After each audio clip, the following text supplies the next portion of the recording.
Welcome on into another episode of the All Aussie Rules Football Podcast. This is episode number 69 of 2025. It's AFLW Round 5 review and Round 6 preview episode. If you're new around here, we do 2 episodes every single week. Thursday episode every week is our AFLW episode, so we run through every match from the previous weekend, and we also have a look forward to the upcoming weekend. And every Monday we do an AFL men's episode. It is right smack bang in the middle of finals right now, so plenty of men's finals content coming up every single week. Go back, check Monday's episode. We had a look at the semi-finals and a preview of the preliminary finals coming up this weekend over there. So go check that out. It goes live on YouTube, Spotify, and Apple Podcasts twice every single week. We also have plenty of other content going live on YouTube all the time. Plenty of stuff on our social medias, all Aussie Rules everywhere. So go check it out. Plenty of content right now. Finals time, September. Plenty of football content all over the place. So go check it out. Make sure you like this video if you enjoy it. Subscribe or follow depending on what platform you're listening or watching this on. And leave a comment. Let me know what your thoughts are on AFLW season so far. We're cruising through. After this round, we're going to be halfway through the home and away season for the AFLW, which is crazy. Let's jump into the action, though. That's what we're here for. We'll go through each game one by one, and then we'll do our leaderboard for the BNF and MVPs, and then we'll preview the upcoming rounds action. So let's start it off. Saturday football from the weekend. It was Collingwood v Sydney, last year's Wooden Spooners, against a team that was undefeated through the first 4 weeks, and Collingwood turned up to play in what was a very unexpected result. I don't think too many people predicted this one.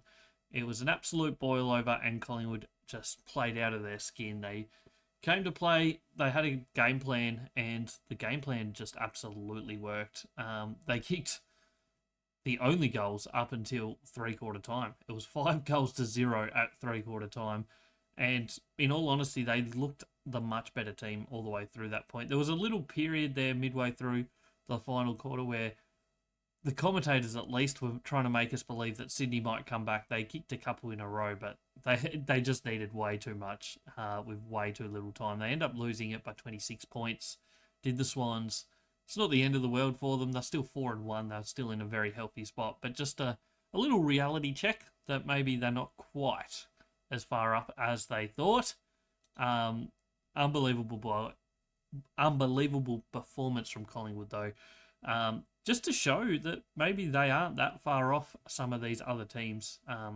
Their last 3 weeks, they've had a really, really tough run, and it doesn't get much easier this week. They've got Hawthorn. But their last 3 games, they went close to Melbourne, losing by less than a kick. Then North Melbourne beat them convincingly by 40-odd points, but that's North Melbourne, who are just a league above everybody else. And then they go out and beat Sydney here. So their last few weeks has been quite impressive, I think, against some really good opposition. So maybe, just maybe, they can continue to improve throughout the rest of the season. They had a lot more of the ball, but didn't have many inside 50s, Collingwood. Just 25 inside 50s for 6 goals, 7. So a really good efficiency rate there, whereas Sydney had 35 inside 50s for 2 goals, 5. Collingwood's defence just stood up. Clearance numbers massively in favour of Collingwood, 27-16. They had more contested, more uncontested football. Turnover numbers were very similar for both teams. Tackle numbers, very similar for both teams. So I think the long and the short of it is Collingwood played a game plan that was to beat Sydney, and they executed it just about perfectly throughout this one. Some key stats to look at from this game. We usually look at multiple goal scorers. There was 2 in this match. Kalinda Howarth kicked 3 goals for Collingwood, and Ash Santra kicked 2 goals also for Collingwood. League best and fairest votes, as we do for each and every game. We give a 3-2-1 based on how we see the BNF going, as in the league best and fairest, that is. In this one, Brittany Benici, 3 votes, was outstanding. Kalinda Howarth, 2, and Laura Gardner from Sydney we've given the 1 vote to. Team rating, the All Aussie Rules team rating: Collingwood 58.45, Sydney 45.5, 5-6. So Collingwood's best performance of the season by far this year. Sydney's worst performance so far, but not that surprising when you look at the results of both teams so far this year. So really good performance from Collingwood. MVP votes, so the 5 highest rated players on every team get votes in our MVP. The winning team get 10, 8, 6, 4, 2. The losing team get 5, 4, 3, 2, and 1 votes. No real surprise here. Kalinda Howarth gets the 10 for the highest rated Collingwood player. 15 touches, 3 goals, 3. Could have had an absolute field day. Brittany Benici, 29 touches, 8 tackles, 3 clearances, was outstanding. Imogen Barnett move into the ruck has been a great move for them. Another really good performance here. 11 touches, 4 clearances. Ruby Schleicher, the captain, 17 touches, 4 clearances. Stepped up when needed to. And Ash Centra was their 5th highest rated player. Had 18 touches, kicked 2 goals, had some important intercepts as well. Played a really good game. The best game of her AFLW career so far. Across to Sydney, Laura Gardner was their highest rated player. 29 touches, 10 tackles in this one. Montana Ham kicked one of the goals of the season from the wing. Multiple disposals, ran a long way, kicked a great goal, 15 touches and a goal. Chloe Malloy, a bit down on normal numbers, 11 touches and a goal with 7 tackles. Really struggled to get involved in the game early. Next was Ash Van Loon with 2 votes, 12 touches, 4 tackles, and the 1 vote for Sydney goes to Mitchell.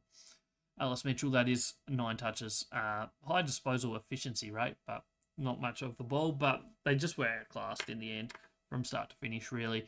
And that's basically the long and the short of this game. Fantastic result for Collingwood. And disappointing for Sydney, but they get a really good opportunity this weekend to bounce back. We'll preview all of this weekend's games coming up at the end of the episode. Moving into game number 2 of the weekend, it was Carlton Gold Coast, and Carlton continued their great start to their season. They're absolutely flying. Close first quarter. Gold Coast were actually in front by 4 points at quarter time, but after that, it just went one way. Soph Mackay, she's flying, playing some great football. Pretty much all of Carlton's football team is looking quite good at the moment. They had some different players performing at their best this week. Dana Finn had been their best the last couple of weeks. This week, it was a wide variety of players. At half-time, it was still 1 point in it, surprisingly. But that third quarter, Carlton just blew them away. They kicked 4 goals in the end, 1 goal right on the siren from Mimi Hill, and then they kick another 3 goals in the final quarter, whereas Gold Coast managed just 1 behind for the whole second half. So it was one-way traffic in the second half. Team stats for this one. As you can see, the team rating, Carlton 69.43, Gold Coast 50.45. So a big difference in ratings there. And in all honesty, Carlton looked a lot better. Plus 16 inside 50s. Disposal numbers were pretty level for both teams. Clearance numbers pretty close. Contested football, Gold Coast actually won, but uncontested football, Carlton won. And turnover numbers was a massive issue for Gold Coast in this one. They were plus 13 and basically 13 above their typical average of turnovers. So they just couldn't control the ball well. They're not a team that's had a fantastic start to this season, and they did certainly struggle again here, I think, overall. They've got some good young players that are showing some really good signs, but they just look a little bit off the pace of a team like Carlton, who's playing some really good football at the moment. Moving into the League Best and Fairest votes, I went Dana Finn 3, Mimi Hill 2, and Sophie Mackay 1 vote. Moving into the MVP votes. Sorry, I know what I'm talking about. 10 votes in this one for the highest rated player for Carlton goes to Harriet Cordner. Absolute fantastic roll down back, was intercepting a lot, reading the play really well, and barely ever beaten. 10 votes for Harriet. Sophie Mackay gets the 8 votes. Incredible performance in fifth game of her AFLW career, 16 touches and 3 goals. Getting better and better each week, so that's a dangerous sign for the competition. Tara Bahana, 14 touches, 2 goals. Mimi Hill, best game since round 1. Round 1 was really good. Had been a little bit quieter, but this one was a great game. 24 touches and a goal with 6 clearances. And Dana Finn gets the 2 votes. 26 touches, a goal, 2 clearances. Really putting up some good numbers over recent weeks. For the Gold Coast Suns, highest rated player was McLaughlin with 31 disposals, 3 clearances. Claudia Whitford gets 4 votes for 28 touches and 2 clearances. Next up for the 3 votes was Mira Gervin with 14 touches in this one. Clara Fitzpatrick gets the 2 votes for 12 disposals and 1 vote to Lucy Single. Obviously, the midfielder, 22 touches in this one. Solid game. I don't know if there's too much else worth focusing in on. Gold Coast had plenty of touches. Charlie Rowbottom also had 29. Wasn't overly effective with them. And yeah, basically the long and the short of it, Carlton, a team that's certainly on the rise, and Gold Coast still look like they're a bottom 3 team, maybe even bottom 2, in all honesty. Before last week, I did have them as the bottom team. They beat GWS. So maybe they're above them, but then GWS went out and won this week. So I think they're clearly in the bottom 3 teams at the moment. Whereas I think Carlton are a genuine top 6 team at the moment. You'd have to think there's a long gap behind the Kangaroos, but Carlton, just maybe they're pushing up towards that sort of range. They're showing some really good football early days this season. Next up, we have Port Adelaide hosting Melbourne. This was over in Adelaide at Alberton Oval, Port Adelaide's home ground.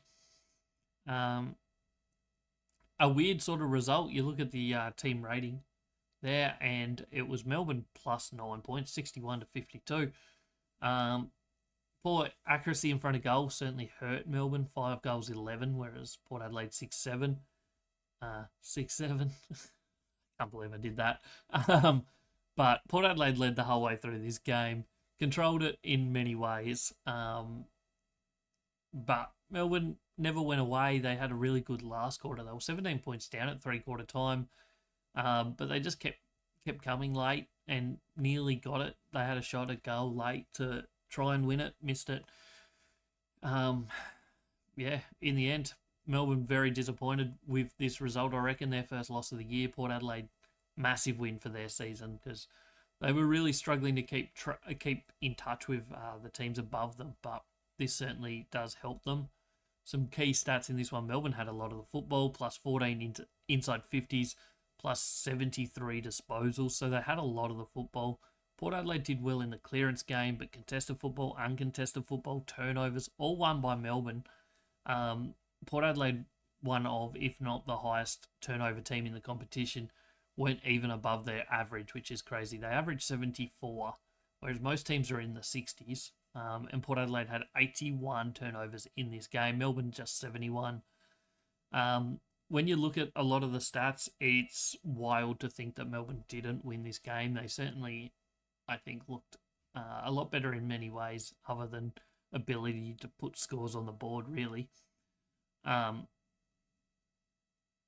That's the long and the short of it. League best and fairest, Kate Hoare for Melbourne has put together an incredible run of form over recent weeks. Another 3 goals with 27 disposals in this one. Abby Dowrick played a really good game for Port Adelaide.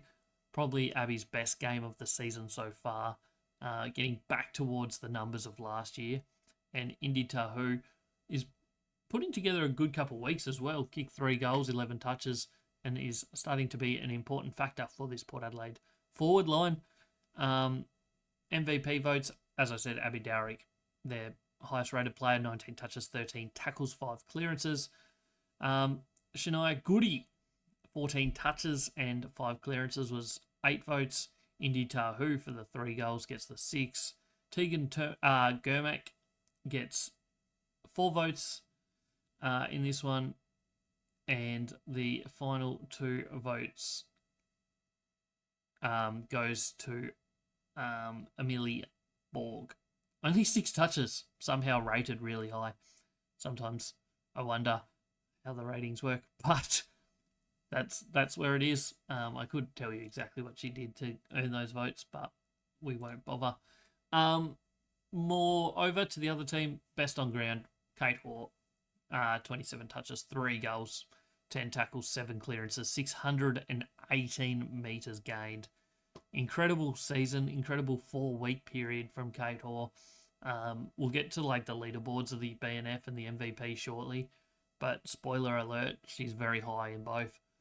4 votes to Taylor Harris in this one, 3 to Maeve Chaplin, 2 goes to Colvin, Gabrielle Colvin, and 1 vote to Eliza McNamara. That's pretty much the long and the short of it. 2 people kicked multiple goals, Indy Tahu and Kate Hoare. Everyone else was single goal kickers. Melbourne, disappointed with themselves, I reckon. Port Adelaide, they'll be stoked that they get a win just to keep them in touch with the teams above them on the ladder. It's still not a great start to their season. 2 wins, 3 losses, and they had that really, really big loss only a few weeks back when they played North Melbourne and lost by 72 points. But they've won 2 of their last 3.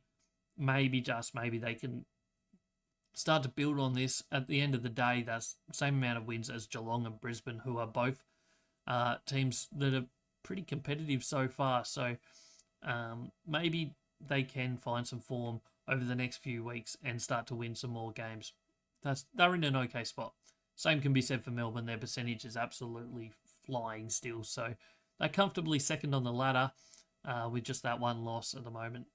They get a chance to turn their form back into good form this weekend. We'll see how that plays out. Moving on to the next game, it's GWS and it's the Bulldogs, 2 of the lower ranked teams on the ladder so far. And the Giants played an absolute ripper, winning this one 8-2, 50 to 3, 11-29. Some poor kicking from the Dogs. Some good efficiency in that second half by the Giants. Gets the win. There was no goals in the first quarter. The Giants had the only goal to half time. And then it's opened up out of nowhere in the third quarter. There was 1 goal, 7 kicked in the first half. And then in the third quarter, the Giants kicked 6-1 and the Doggies kicked 3-3. So there was plenty of scoring in the third quarter in both directions. But the Giants outmuscled them, I guess, to have a 17-point lead at 3-quarter time, and then did what they needed to in the final quarter, kicked the only goal of the final quarter to cruise through to a comfortable 21-point victory and their first win of the season and their first win in quite a long time. It's been a while for them between drinks. Their team rating 55-1. Bulldogs were a 48-1, so quite comfortable in the stats as well. You look at the team stats, plus almost 50 disposals, 48 in favour of the Giants. The Doggies actually were plus 8 inside 50s, but didn't make use of them. Clearance game, Bulldogs actually won that area too, which it's just a weird sort of game because the Bulldogs also had less turnovers than the Giants, but it was those inside 50 numbers and efficiency going forward that probably makes the difference here. You look at it, they're 3 goals 11 from 37 inside 50s compared to 8 goals 2 from 29. Tells you probably the long and the short of the story. The Bulldogs certainly probably had their chances and absolutely wasted them on paper, and the Giants made use of every opportunity that they got, and that's what won them the game. Multiple goal scorers, Georgia Garnett got 3 goals 1, and Taylor Levy, in one of the best games of Taylor's career, kicked 2 goals. League best and fairest votes, we've gone Emily Pease with the 3 votes. Was an outstanding first half and continued it on 29 touches. Taylor Levy, the 17 touches, 2 goals, 7 tackles, was very good. And Georgia Garnett, as we said, kicked 3 goals, 18 touches. Was an important target in that forward 50 for the Giants. MVP votes, Taylor Levy was highest rated player with 17 touches, 2 goals. Cambridge McCormack, incredible run of form. The last 3 weeks has been outstanding from Cambridge, and this was no exception. Down back, playing a really, really good role. Important for the team. Emily Pease gets the 6 votes. Sally Goldsworthy, 23 touches, 4 clearances, gets 4 votes. And Tani Evans gets the 2 votes for the Giants in this one. For the losing team, the Bulldogs. 5 goes to Isabella Grant, gets the 5 votes. 16 touches and a clearance. Next up for the 4 votes goes to Elle Bennett's. Had not many disposals, just the 14, but 339 metres gained. Jessica Fitzgerald gets the 3 votes, 17 disposals, 3 clearances. Isabel Pritchard is putting together a pretty good season so far, 15 touches, 4 clearances. And the final vote for the Doggies goes to Dominique. Dominique Caruthers for 16 touches, 3 clearances. Yeah, not much more to say. Bulldogs were probably expected to win this game, and they're really struggling to score goals. They have been over the last few weeks. They've been competitive-ish against some decent opposition, but they just really, really struggling to put scores on the board, I think, is a big issue for the Bulldogs so far this season. Total, they've scored, they're the lowest scoring team in the competition so far this year. Just 128 points scored, which isn't great. They haven't given up that much, only 196, certainly a lot less than some of these other teams, but they're just really struggling to put a winning score on the board, and that is probably one of their major issues so far this season. Moving on to the next one. This was Sunday football now. Essendon, St Kilda. And this was, I guess, built up, at least by me, as a game to suggest that you're good enough to play finals. The Bombers had a really good start to their season, but their last couple of weeks have been quite poor. St Kilda, they're very hit and miss at the moment, but boy, oh boy, was this a good performance from them. They absolutely smoke the Bombers by 52 points at Windy Hill on a very windy afternoon. It started early. Saints kicked the first 3. The Bombers did get one back just before quarter time. But there was just never another period in this game where the Bombers even looked like being competitive. And St Kilda just run away with it. Team stats, team ratings even suggest there was a St Kilda domination. That's probably fair enough. Plus 22 in rating points. Plus 40 disposals. Plus 17 inside 50s for the Saints. Clearance numbers were pretty level. It was uncontested football, though, for St Kilda. They just controlled that side of the game. Bombers had a lot of turnovers. St Kilda had around about the average, so pretty solid numbers there from them. They just were a class above the Bombers, I think, in many ways this game. 3 votes in the league best and fairest have gone to Jessie Wardlaw from us, 21 touches, 3 goals. 2 votes to Ashley Richards, 20 touches, 2 goals. And 1 vote to Tiana Smith for 21 touches, 4 clearances. MVP votes. We usually do multiple goal scorers, don't we? Jessie Wardlaw, 3. Ashley Richards, 2. Hannah Priest, 2. Only 1 goal kicker for Essendon, as they only kicked 1 goal. And it was Sophie Alexander, who tends to be their main goal kicker so far this season, it seems. MVP, Jessie Wardlaw, was their best player. Best game of Jessie's season so far, I think. Really good performance there. 8 goes to Jamie Lambert, 27 touches. 6 to Ashley Richards, who played a really good game throughout this one. 20 touches, 2 goals, 5 tackles. Paige Trojan gets the 4 votes, and Tiana Smith gets the 2 for 24 touches.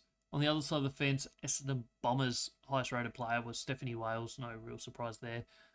In the ruck, 24 hitouts to go with 18 disposals, 5 clearances. Elise Gamble gets the 4 votes for second best or highest rated player on their team. 12 touches. Next is Morecrom, Alexandra Morecrom, 14 touches in this one. Bonnie Toogood gets the 2 votes. I think this was first game back for Bonnie. Played okay, didn't affect the scoreboard too much, just the 13 touches, 7 tackles. And Madison Prespakis, it's not too often that a Bombers game would go past without Madison Prespakis being in the top 5, and this was no exception. 24 touches, 6 clearances. So disappointing result. Bombers secured up. They'll be absolutely stoked with that and hoping that they can build on that, because it just keeps them in range of the top 8. There's a lot of teams currently on 2 wins. There's 6 teams on 2 wins at the moment. So these wins are important, and they play as the only team that hasn't won a game so far this season, this week coming. So a good opportunity for them to build on that 1 win there. Speaking of the team that hasn't won a game yet this season, here they are. The Bombers. Sorry, that was an absolute muck-up. The Tigers against the Cats. The Tigers are haven't won a game yet this year. They played Icon Park, and Geelong smacked them. In all honesty, they did what they needed to do. Geelong are looking okay this year. They're really building. They had a tough start to the year, played some good opposition. The last 2 weeks have looked better. I think they're a team that genuinely could be playing finals and could potentially push towards top 4 if they can continue to put together some good results. It was 10-1 at quarter time. It was 31-3 at half time. 52-16 at 3/4 time, and it looking it finished quite bad, but it was 59-16 with 5 minutes to go, 10 minutes to go, and the Tigers did kick the last 2 goals, so they got something out of it, but not much. Let's be honest. Team rating suggests what we already know, and that's that Geelong were a mile ahead of the Tigers. They had 300 disposals, which is quite a massive number in an AFLW game, the Cats. So plus 70, plus 8 inside 50s, plus 2 clearances, plus 19 contested possessions, plus 60 uncontested. Just 58 turnovers for the Cats, which is really good number, 65 for the Tigers. Long and the short of it, Cats were just a lot better. Multiple goal kickers. There was 2 for the Cats. Jacqueline Parry, 2, and Julia Crockett-Grills, also 2 goals. League best and fairest, 3 votes to Georgie Prespakis. Another really good game there. 31 disposals in the end. Jacqueline Parry for the 17 touches, 2 goals, gets 2 votes. And Mon Conti in the losing team, 26 touches and a goal. We've given 1 vote to. MVP for the Cats, 5 highest rated players. Georgie Prespakis for those 31 disposals, 6 clearances, gets the 10. Jacqueline Parry, 8 votes. We've gone through her numbers already. Julia Crockett-Grills, 2 goals, 19 touches, gets the 6. Nina Morrison, 22 disposals, 7 tackles, gets 4. And Michaela Bowen gets the 2 votes in this one for the Cats. For the Tigers, for the 5th week running, Mon Conti was the number 1 rated player for the Tigers. No real surprise. Mon puts up incredible numbers week in, week out, and is basically the one-man band at the moment at the Tigers. Really struggling to get too much support from many other players. That's not putting down the rest of the team, but Mon Conti is a step above everyone on this team at the moment. 26 touches and a goal. Beth Lynch gets the 4 votes, 13 touches, 3 clearances. Sierra Greaves gets 3 votes. Kicked a late goal, 14 disposals as well. Isabel Bacon gets the 2 votes in this one. And 1 vote goes to Ellie McKenzie for 27 disposals, 2 clearances. Tigers, their team is just really struggling to put together much form at the moment. No real surprise that they're sitting second bottom in terms of scoring for one of the worst teams at points against. they haven't. Yeah, they just have. They've had a tough run, but at the same time, they're just not looking that likely of winning games at the moment. So, they get another opportunity this week against St Kilda, but it's tough to suggest that they'll win that one. Geelong, they win this week, they might be able to push into the top 8. So they've got some important games coming up, especially this week against Port Adelaide, who are also sitting 2 wins, 3 losses after 5 games. So big game for the Cats coming up this week. Into the next one, it was Hawthorn, Adelaide, 2 teams that were right up towards the top end of the ladder going into this game. Hawthorn obviously hadn't lost a game yet. Adelaide had lost 2. So important game for both teams. And Adelaide came out and played their best game of the season by far. 7 goals, 6, 48 to 4-3, 27. It was a Hawthorn home game, but Adelaide just showed up for this one. Maybe trying to get a little bit of revenge for the men's team that lost to Hawthorn on Friday night. But the Crows women's team certainly got the job done. No goals in the first quarter, for either team. Crows were up by 8 points at half time after conceding the first goal of the game to Ellie Simons and the Hawks. The Crows then kicked 3 in a row, and from that point on just kind of held that lead and extended it a little bit at times, but end up winning reasonably comfortably by 21 points in this one. Team rating suggests that it was an absolutely outstanding performance by the Crows. 70.1, outstanding game. Team stats, well over their average in disposals. Plus 95 disposals the Crows had in this game. Plus 14 inside 50s. Clearance numbers were level, but contested and uncontested football were controlled by Adelaide, especially that uncontested football. Turnover numbers were quite high for both teams. It was windy conditions, but both teams well above average. Adelaide plus 11 on their average, Hawthorn plus 9 on their average. Marks inside 50 is a massive stat here, 18-1 in favour of the Crows. So they certainly controlled that side of the game as well. League best and fairest votes, 3 to Ebony Marinoff, 2 to Anne Hatchard, and 1 to Lucy Wales for the Hawks. MVP votes for this game. We'll go goals first. Eloise Jones and Anne Hatchard both kicked 2 goals each for the Crows. MVP, Marinoff, obviously no surprise here. Absolute gun. Last year's league best and fairest. 32 touches, 16 tackles, 6 clearances, gets the 10 votes. Chelsea Bedell, really good game, 17 touches, 8 marks. Grace Kelly gets the 6 votes in this one. 13 touches was solid. Sarah Goodwin, 25 disposals, 5 clearances was good. And Eloise Jones, for those couple goals, 17 touches, gets the 2 votes. And Hatchard, unluckily not in the ratings. A few turnovers and whatnot probably hurt the rating there for. And for the Hawks, 5 votes goes to Lucy Wales in the ruck. 19 touches, 26 hit-outs, 6 clearances was their best player. Tamara Smith, 16 disposals, gets the 4 votes.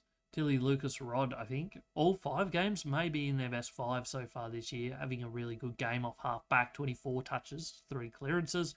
Aine McDonough has had a really good start to the year as well, 10 touches and a goal. And Eliza West, 22 touches, 9 tackles, 3 clearances, gets the 1 vote. Both teams sitting, I won't say comfortably in the 8, but both teams in the 8, 5th and 6th on the ladder at the moment. Both have very winnable games coming up this weekend, so a really good opportunity for both teams to really stamp themselves in the 8 and push towards that top 4, because that's what they will both be aiming for this season.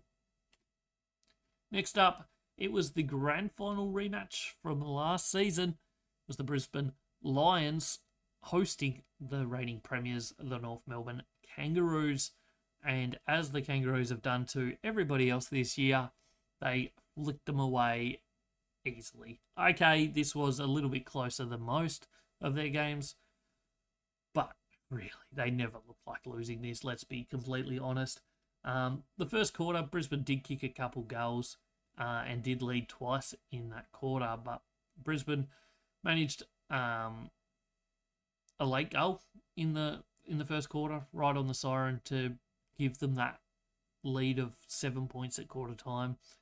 They then kicked the first 3 of the second quarter in a little burst through some really good play from them, which gave them the 20-point lead at half time. And from there, they just kind of held it, really, didn't they? The third quarter was a reasonably eventful one. They kicked 4 goals to 1.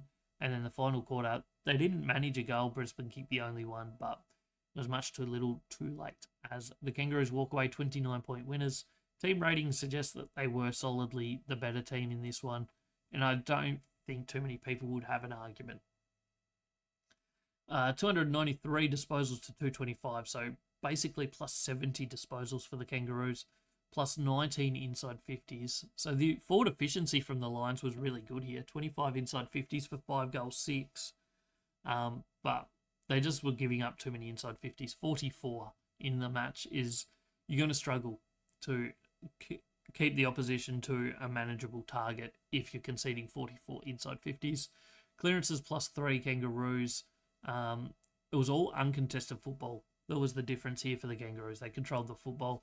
Turnover numbers for both teams well below average, so pretty good numbers in terms of looking after the football. But overall, Kangaroos just the better team on the day, and probably overall, let's be honest, they're flying. League best and fairest were gone 3 votes Ash Riddell, 2 votes to Mia King, and 1 vote to Jasmine Garner in the return match from that ankle injury. MVP votes in this one, highest rated player for the Kangaroos was Mia King. 25 touches and a goal with 9 tackles, 5 clearances. Did it all. No, that was Jasmine Garner's numbers. Mia King had 32 touches, 10 tackles, 8 clearances, but was their highest rated player. Don't mind me, I've lost the plot. Jasmine Garner, 25 touches and a goal, as we said, did the lot. Ash Riddell, 34 disposals, gets the 6 votes. Blathen Bolg has put together a really fine start to this season. 11 touches, 3 goals. And Ellis Sharon across from the Tigers in the off-season and is fitting in really well here. 17 touches and a clearance.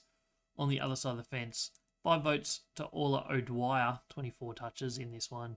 Ali Anderson, 25 touches and a goal with 7 clearances. Courtney Hodder, 19 disposals, gets 3 votes. Shannon Campbell, 2 votes for 13 disposals. And Jade Ellinger gets the 1 vote for 11 touches and a goal in this game. What's that mean? Kangaroos, they're cruising on top of the ladder. A game ahead of everyone, plus a massive percentage. Their percentage currently is 380%, basically. That is unreal. So far this season, they have scored 375 points in their 5 games, which is 85 points more than any other team after 5 games. That is insane. It's more than 15 points per game that they're averaging more than any other team. They are just in a class of their own. And when you consider they're averaging less than 20 points against per game as well, they've played 5 games and conceded just 99. It's unreal what they're putting together. They've got better since last year. They were a class above everyone last year. They've gone even further ahead this year. They are playing unreal football at the moment. It's impossible to see anyone catching them at the moment. It's going to take injuries or a freak or something, because at the moment they're so far ahead. Brisbane, this drops them just outside the 8 with 2 wins, 3 losses. Big week coming up against the Doggies this week. To get themselves back in the 8, their percentage is still healthy enough. So a big few weeks to get themselves back going and push towards that top 4, which is what they will be aiming for still. Moving to the next one. It's Fremantle West Coast. It was the Nooraby. This was the final game of the round. Sunday evening, and the Dockers got it done in a wet and windy and rough weather game. 3-5 to 2-4, so low scoring match, but it was entertaining. Dockers kicked the only goal of the first quarter. At halftime, they were 14 to 2 up. And then the Eagles kicked their only 2 goals of the game within a couple minutes of each other in that third quarter, which got them right back into it. Unfortunately, for them, the Dockers kicked the only goal after that, and that was in the last quarter. Dockers held on by 7 points in the end, and it was an important win for them, no doubt. They haven't had the best start to their season after a really good win in round 1. Their next few weeks had been a little bit average, but this just gets them going a little bit. It's a weird stat game. Fremantle slightly ahead in the team ratings, but some stats are wild in this. Plus 20 disposals Dockers, but plus 10 inside 50s for the Eagles. Just 35 to 25. So both teams reasonably low inside 50s. Clearances plus 6 for the Dockers. Contested football pretty much dead level. Uncontested plus 12 for the Dockers. But both teams are well below average in uncontested numbers. Dockers minus 21 on their average, and the Eagles minus 45 on their average for uncontested disposals. It was a derby. It was a derby. Both teams obviously hide turnover numbers. Fremantle have been all year, but they were again here, which isn't that surprising considering the weather and how contested this football game was. Obviously pretty high tackle numbers, 95 to 85 in favour of the Dockers. No multiple goal kickers, not that surprising, just the 5 goals kicked in the game. League best and fairest votes, 3 to Ella Roberts. Another fantastic game there from Ella. Kiara Bowers gets the 2, and Orla Lala gets the 1 vote. Got the medal for best on ground in the game as well, did Orla. MVP votes for the winning team, 10 goes to Kiara Bowers. In this one, had 21 touches and a goal. Really good game there. 14 tackles as well. Orla gets the 8 votes. Yes, 8 votes, 24 touches and a goal. Gabrielle Newton played well and gets the 6 votes. 4 goes to Mim Strom in the ruck. 19 hit out, 6 clearances. And 2 goes to Aisling McCarthy for 22 touches. 7 tackles, 4 clearances. For the losing team, no surprise here, Ella Roberts was their number 1 ranked player. 23 touches, a goal, 8 tackles, 5 clearances. The 4 votes goes to Zoe Wakfa. Had just 9 disposals, 148 metres gained, but was very efficient. Jade Britton gets the 3 votes. Had a good couple weeks, good 3 or 4 weeks, really. 19 touches, 3 clearances. Charlotte Thomas gets the 2 votes for 17 touches, and Isabella Lewis gets the 1 vote for 19 touches, 5 clearances, 6 tackles in this one. Big result for the Dockers. They needed that. West Coast still sit in the 8, 3 wins, 2 losses. They've had a fantastic start to their year. Big game coming up for them this week. Meanwhile, the Dockers, after winning the first one, lost 3 in a row. Bounce back with a win here. That just gets them going. Their percentage is terrible. Absolutely shocking. They've conceded the most points of any team so far this season outside of the Gold Coast Suns, so second most. But if they can start winning some games, they got Bombers this week. Who knows? Maybe they can get themselves back into some sort of contention. Round 5 tips. How did we go? Absolutely shocking. We did terrible. Don't hate me. It was a bad week. We'd been doing okay, but this one, it all fell apart. Sydney, we got that wrong. Collingwood upset the Swans. Carlton, we get right against the Gold Coast. Demons went down, even though they played pretty well in most regards against Power. Dogs went down to the Gold Coast, to the GWS. Sorry, Bombers, they lost. Absolutely got smacked by the Saints. That was a bad one. The Cats got the job done for us, as did the Hawks and the Roos. And then the Eagles got done by the Dockers on Sunday. Just 4 out of 9. Takes us to 30 out of 45 for the year. Disappointing week, and hopefully we can bounce back this week. League best and fairest leaderboard after round 5. Ash Riddell has continued to stay on top after round 5. 13 votes for Ash, 12 for Kate Hoare, so right behind. Georgie Prespakis for Geelong is on 10. Then Dana Finn and Ella Roberts both on 9. Ebony Marinoff, the reigning winner, on 8 with Brittany Benici, Georgia. Nan Scarwin, Tiana Smith and Isabel Pritchard all on 8. And then 2 players on 7, Jasmine Garner, even though Jasmine has missed 2 games. And Mon Conti, 7 votes, even though the Tigers haven't won a game yet this season. MVP for the competition after round 5. Ash Riddell also leads this one. A little bit bigger of a margin here, 42 votes after 5 games. Obviously, maximum for North Melbourne right now is 50 with 5 wins, 10 per each of those. Kate Hoare with 35 sits in second. Ebony Marinoff, 33, and equal third with Georgia Nanscarwin and Ella Roberts. 32 to Georgie Prespakis, 31 for Chloe Malloy and Laura Gardner, the Sydney Swans teammates.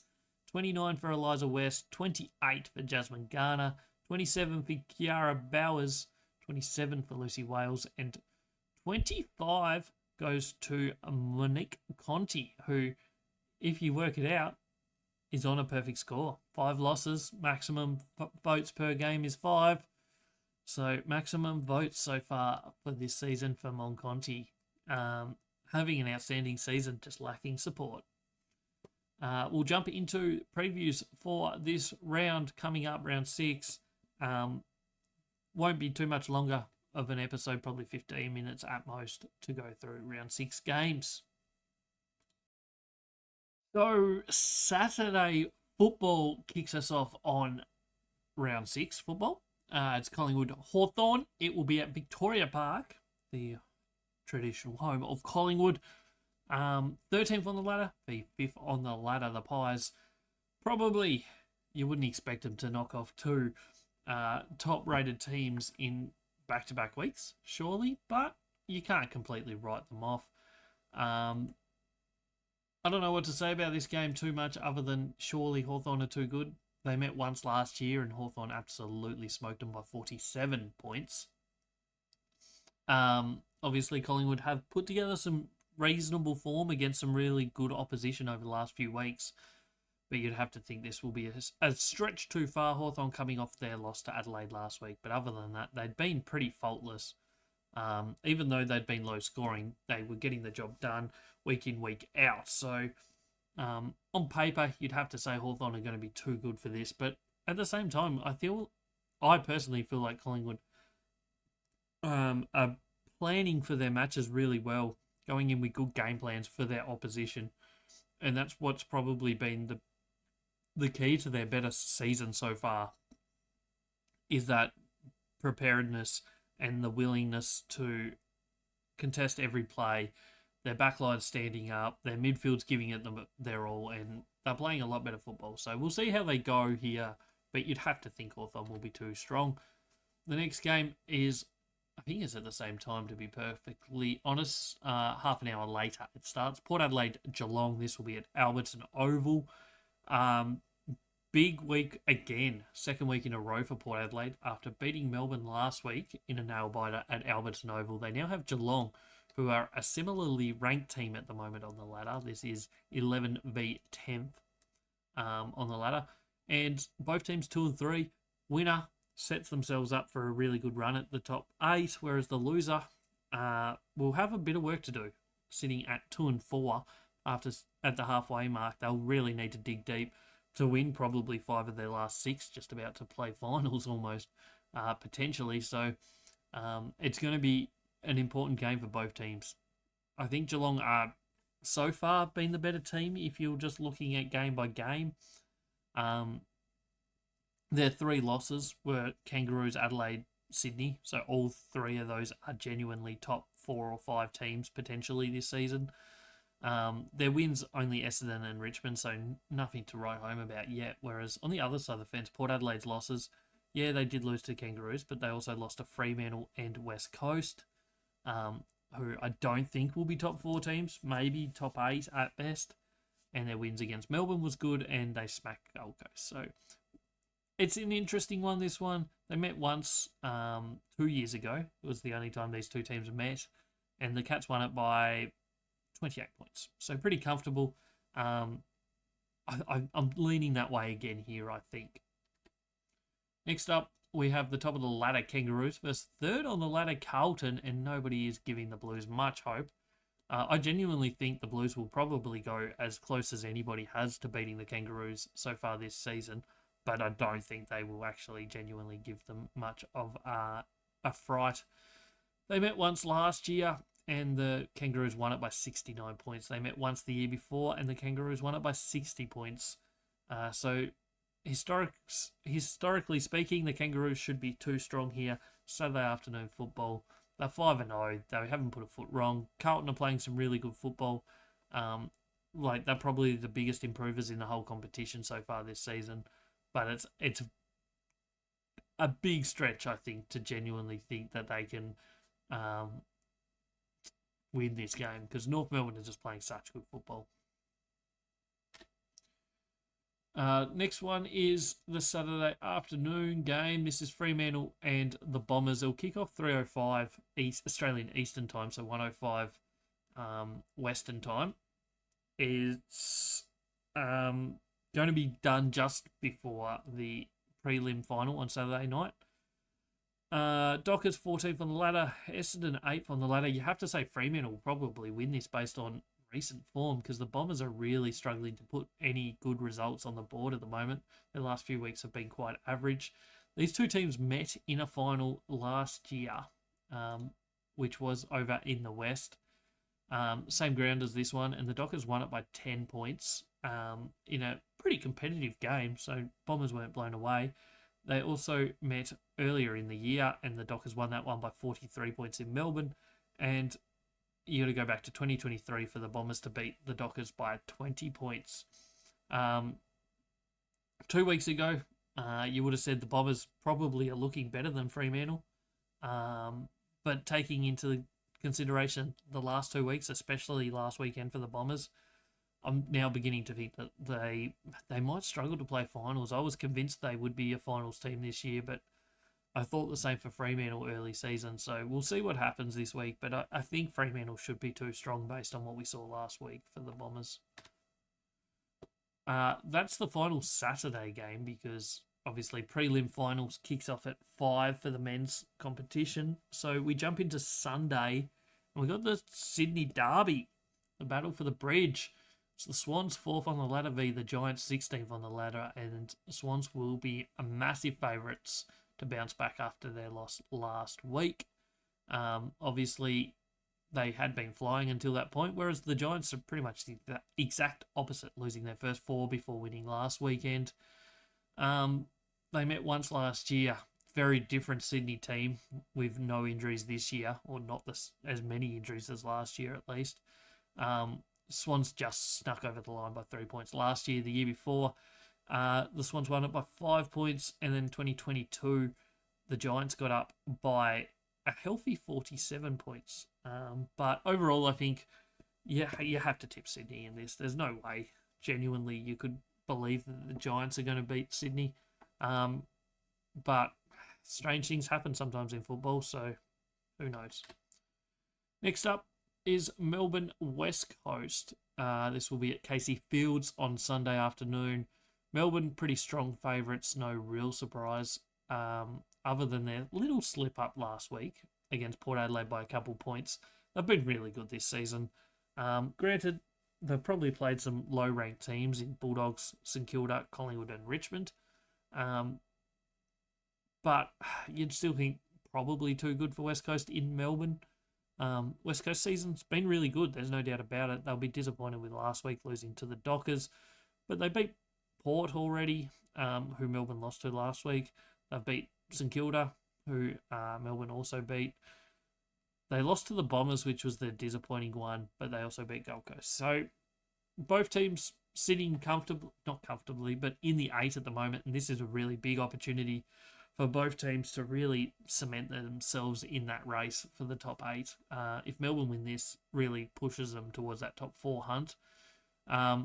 the last 3 times these two teams have met have been absolute dominations in the way of Melbourne. They met last in 2023, round 7, and the Demons won it by 70 points. Absolutely smoked them. The time before, round 10, 2022, and the Demons won it by 78 points, 79-1. And the year before, 2 years before that, 2020, the Demons won by 59 points. So they have smacked them the last 3 times. And in that time, 3 matches, West Coast have kicked a total of 3 goals to in 3 matches against Melbourne. So they have historically really struggled against the Demons, but this is a much better West Coast team. So I expect to see a lot better from them here. While they've only kicked 3 goals to in those 3 matches, the Demons have kicked 32 goals, 35. So absolute domination, week in, year in, year out. But we'll see how this one plays out. But it's, historically speaking, a tough matchup for the Eagles. Next up, we have the Bulldogs hosting Brisbane.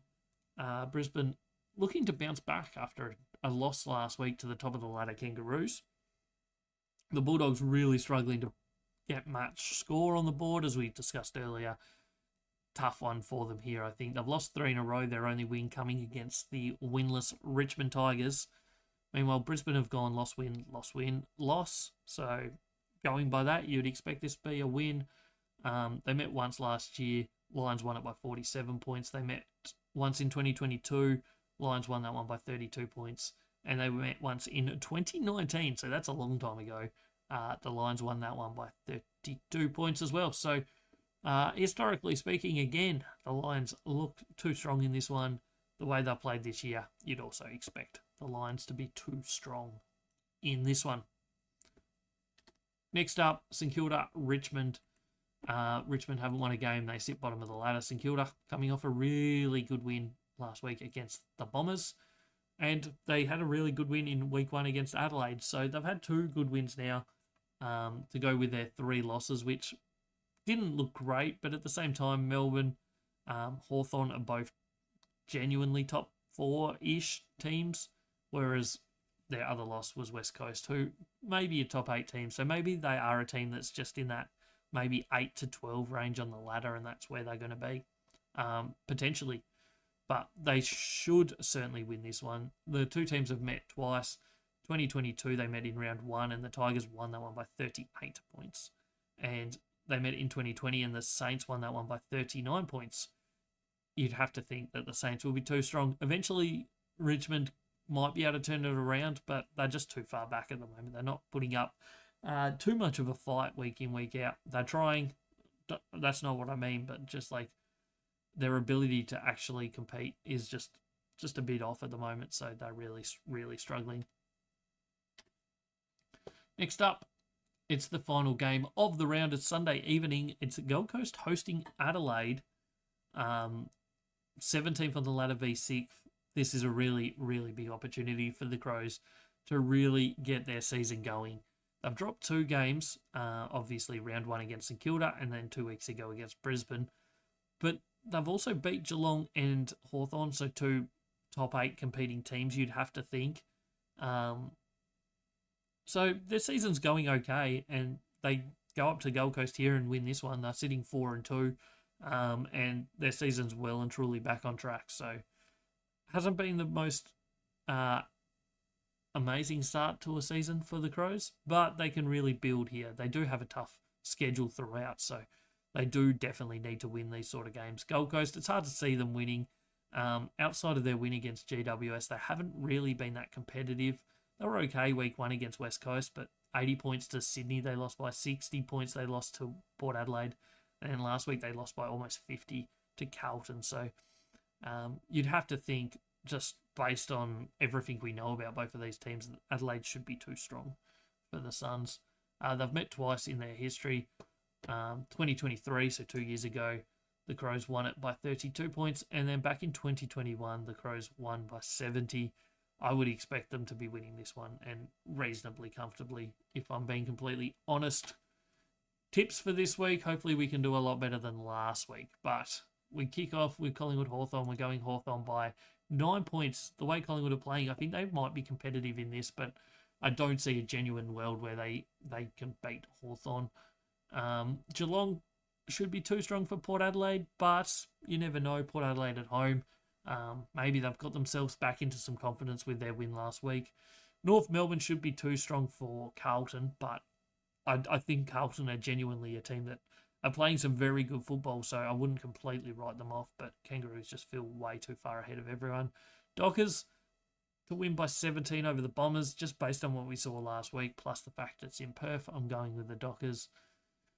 Sydney to beat the Giants comfortably by 34 points in this one. Demons too strong for Eagles in Melbourne by 10 points.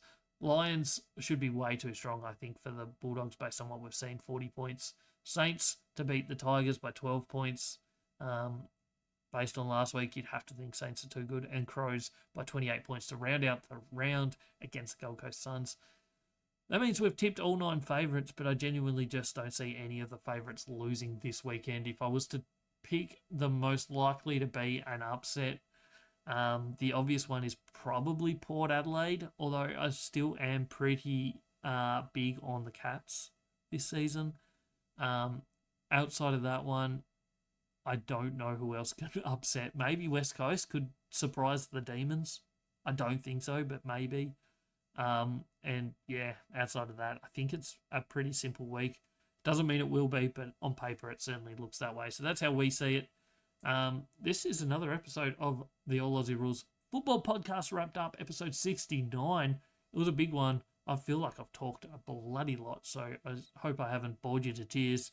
Hope you enjoyed it.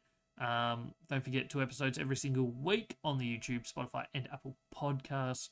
AFL Men's episode will be next up on Monday, which will be a full wrap of the prelim final week and a look ahead to grand final day, which is crazy that that's where we're up to. Head over to the YouTube channel. There's season reviews for every men's team going up every single day, basically, at the moment. There'll be a Brownlow preview coming out before Brownlow Medal Night on Monday, so go check that out as well. Go check out all the social medias, All Aussie Rules everywhere. My name is Jay. I hope you've enjoyed this episode. We'll be back with another episode next week, or 2 episodes next week. We'll see you there.